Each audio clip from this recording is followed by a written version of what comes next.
Today we're going to talk about how to deal with complaints that clients have, and that is something that is extremely difficult because it's scary and it's something we want to put off. So we're going to give you a few hints on how to do that.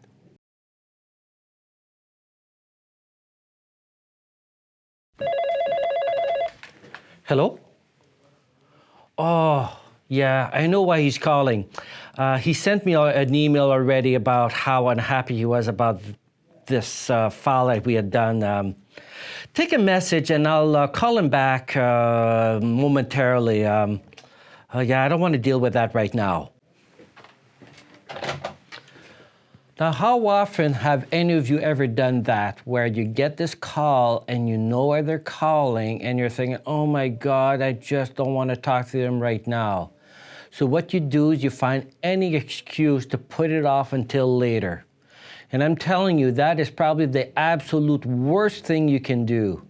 Putting off talking to a complainer is the worst way of dealing with it.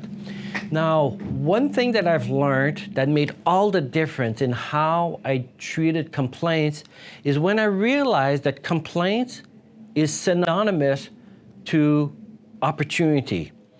Because if you can take care of a complaint really well, you'd be amazed of what it can contribute to your organization.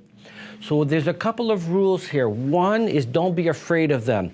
Instead of seeing them as something negative, see it as something positive, as an opportunity to really show your client what you're made of. Number two is develop a script on how to deal with these complaints. So I think I've already done another video on that where I suggest that you really listen to what they're saying and sympathize with them and then address it.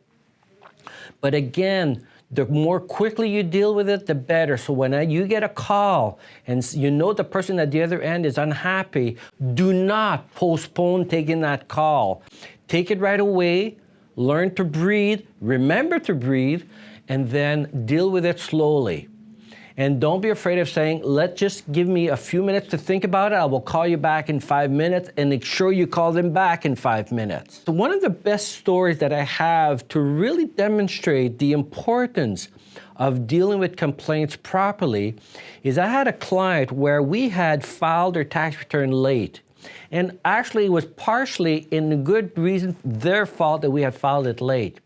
But nonetheless, when it came to my attention that we had filed it late and the client had incurred actually like several $1,000s of penalties, what I had told the client and what I did is I called him up right away, says, look, I apologize for the penalties. I will take full responsibility for it despite the fact it came in at the last minute, and I will pay all penalties. The $5,000 or $6,000 I paid in penalties to CRA on behalf of the client was probably the best $5,000 or $6,000 I've ever spent in my life, because that client referred me more clients than probably any other client I've ever had before. And the clients that were referring to me were phenomenally good clients because they were people not looking for a discount in price, but looking for an accounting firm that had integrity.